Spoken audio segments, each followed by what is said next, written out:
Good evening, and welcome to the Crypto Overnighter. I'm Nicodemus, and I will be your host as we take a look at the latest cryptocurrency news and analysis. So sit back, relax, and let's get started. And remember, none of this is financial advice.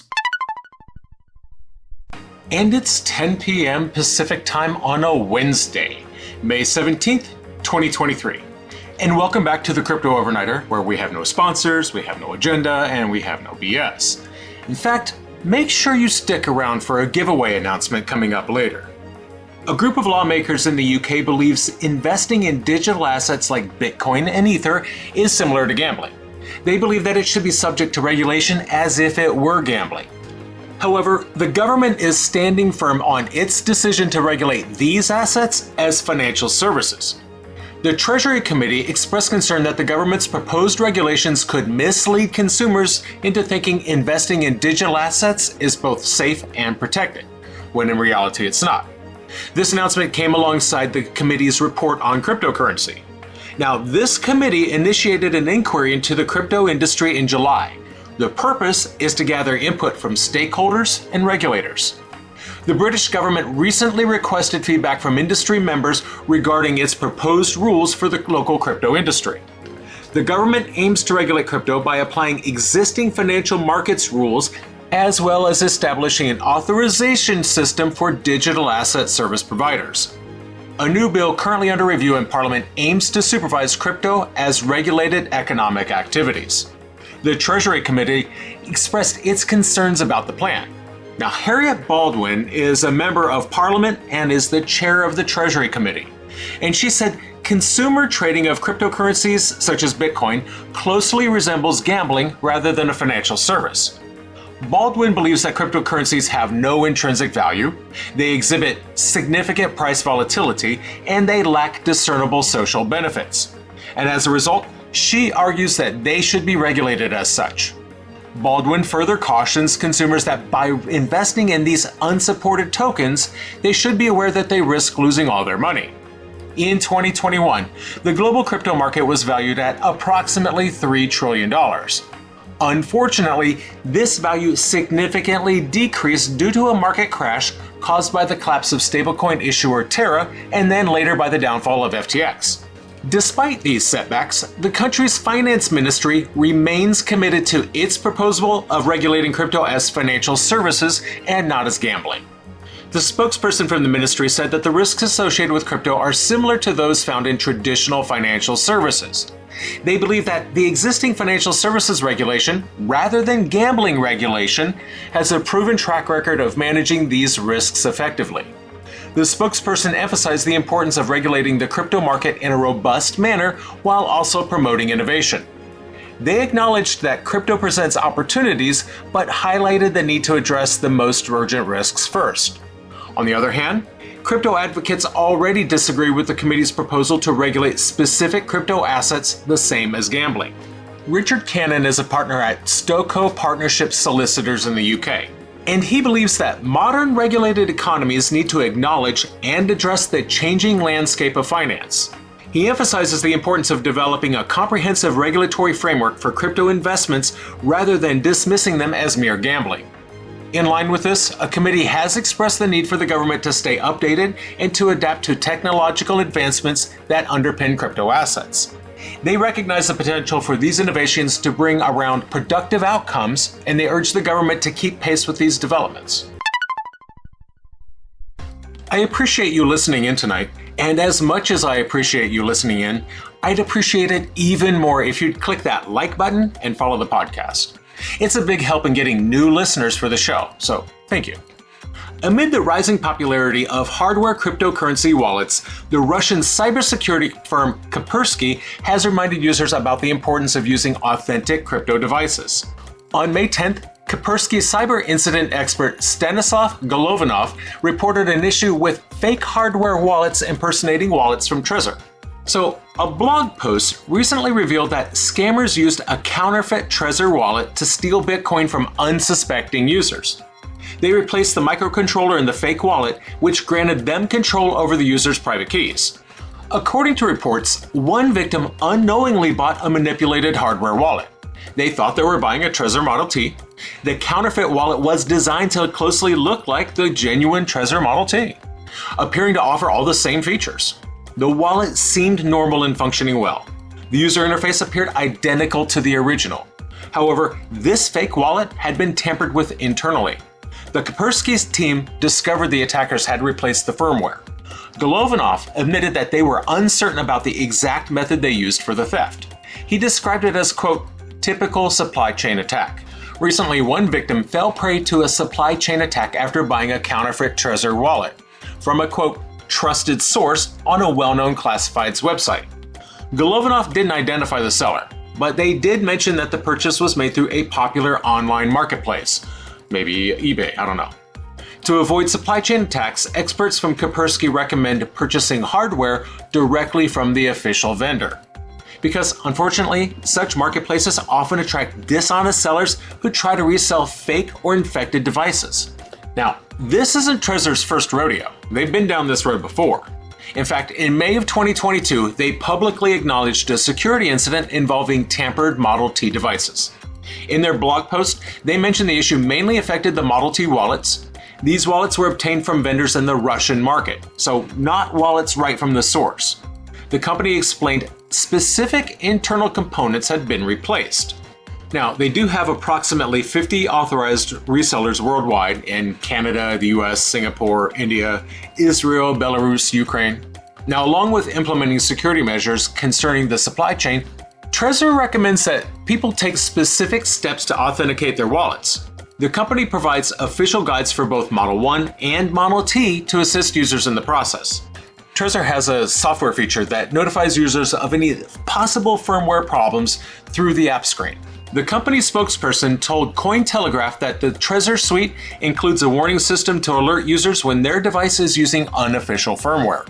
Now, if you've been following my Twitter account recently, and if you're not, you really should, check out the link in the show notes.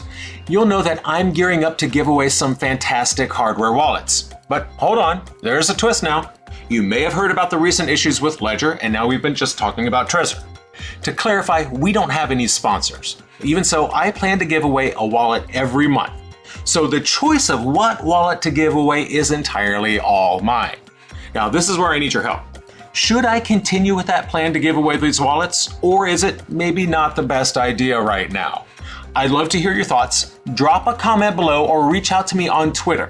I'm always talking about the importance of self-custody, and I'm more than ready to back up my words by putting those wallets directly in the hands of crypto investors. But I want to make sure it's the right move for everyone. So let's hear it. Should I go ahead with the wallet giveaway or no? I can't wait to hear your thoughts. The United States SEC wanted to keep its internal deliberation records sealed after a speech by their ex-director, William Hinsman. However, that motion was denied, which means a victory for Ripple and the crypto community. Now, Hinsman was the former director of the Securities Exchange Commission's Corporation Finance Division. And during a speech in June of 2018, he declared that Ether is not classified as a security. On December 22nd, the SEC filed a motion to seal internal emails, text messages, and expert reports related to Hinsman's speech. They argued that the documents were irrelevant to the court's summary judgment decision and that the SEC's mission outweighed the public's right to access them. However, Judge Annalisa Torres of the U.S. District Court disagreed. According to documents dated March 16th, she ruled that these documents were considered, quote, judicial documents, and as such should be subject to a strong presumption of public access. Which makes total sense for me because we the people paid for it, so we the people should be able to read it. Judge Torres stated that the Hinsman speech documents do not fall under the protection of deliberative process privilege since they are not associated with an agency position, decision, or policy. According to Judge Torres, the Hinsman speech documents could impact the court's decision on a motion. The judge also dismissed the SEC's claim that keeping the documents sealed is essential for maintaining transparency and honesty within the SEC. But it is not all doom and gloom for Chair Gensler's disciples. 2 requests from the SEC have been granted. These requests involve the redaction of names and identifying information of SEC experts and XRP investor declarants, as well as the personal and financial information of the defendants. On the other hand, there are certain motions from Ripple that the court has denied. These motions to seal include references linking Ripple's revenues with XRP sales and the amount of compensation offered to trading platforms. Ripple regards the speech as crucial evidence in its legal fight against the SEC.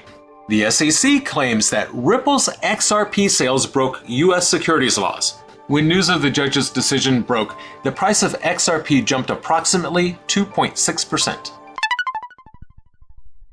Long-term listeners of the show know I do value bipartisan efforts. Here's another heartwarming tale of the left and the right coming together just to put someone in their place that desperately deserves it. A former executive from Signature Bank faced criticism for appearing to shift the blame for his bank's failure onto cryptocurrency, all the while allegedly benefiting from millions in bonuses and stock options, even though their bank was failing. This took place during a Senate Banking Committee hearing on May 16th. Senator Cynthia Lummis strongly rebuked Scott Shea. Now, Shea is the former chairman of Signature Bank, and Lummis took him to task over his prepared statement about the reasons behind the bank's failure. During his testimony, Shea mentioned the bank started taking deposits from digital asset businesses in 2018. However, due to the industry volatility, they considerably decreased their digital asset deposits in 2022. Shea further explained that his bank faced regulatory seizure following the collapse of a bank closely connected to the digital asset sector. And, as a result, a good part of $16 billion was withdrawn from Signature Bank. Lummis accused Shea of deflecting blame onto digital asset depositors and regulators. In response, Shea denied blaming digital assets, which then prompted Lummis to point out that Shea had repeatedly mentioned them in his testimony that he had just given. Oops, I hate it when the facts get in the way of a good lie like that. It's sad. In another part of the hearing, Senator Elizabeth Warren criticized both Shea and the CEO of Silicon Valley Bank, Gregory Pecker. She accused them of keeping millions of dollars after watching their banks fail. According to Senator Warren, the current law allows individuals like Pecker and Shea to receive huge bonuses and stock options worth tens of millions of dollars.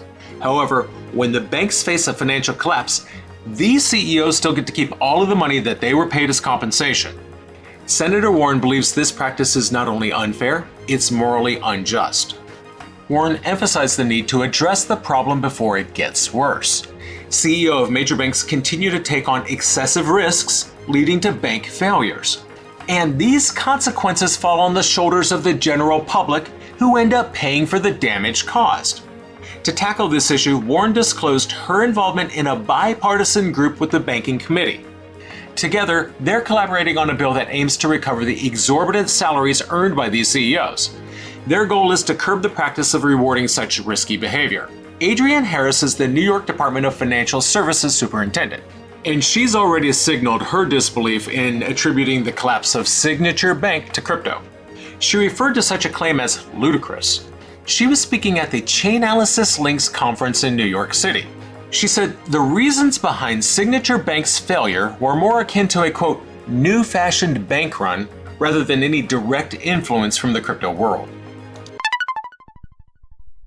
The Supreme People's Procuratorate of China recently expressed its views on the non-fungible token market. So, Procuratorate was a new term for me. The Procuratorate acts as a public prosecutor by handling both the investigation and the prosecution of criminal cases in court. In an article, they discuss the risks associated with the market and the need to address them. The article focused on the securitization of NFTs, where multiple users share ownership of a single copy. According to the authors, this practice goes against the core characteristics of NFTs, such as non-reproducibility, indivisibility, and uniqueness. Prosecutors are concerned about the various threats, including inflation of prices on NFTs. They believe that marketing methods such as airdrops, blind boxes, and limited sales contribute to this issue. The report's authors analyze the situation from both the aesthetic and economic perspectives. They point out both a lack of artistic beauty and a reasonable pricing mechanism behind the inflated prices of certain NFTs. The agency also warns marketing models involving rewards, dynamic rights, and interests can quickly transform into an illegal pyramid scheme. To address these risks, the proposed approach involves cracking down on criminal activities, focusing on both punishment and governance, investing in research on risks, and promoting awareness of laws. This article suggests that national prosecutors will play a role in distinguishing genuine innovation from deceptive practices. Chinese prosecutors have expressed concerns about the NFT market, acknowledging its potential but emphasizing the presence of financial, security, and legal risks. They argue that to mitigate these risks, the market requires more than just comprehensive governance, it also needs measures to address pseudo-innovation. And that's going to do it for us tonight. What did you think about the news about the giveaway? If you're enjoying the Crypto Overnighter, please like, follow, subscribe. Leave a rating, maybe a review. And in the meantime, we'll see you tomorrow night.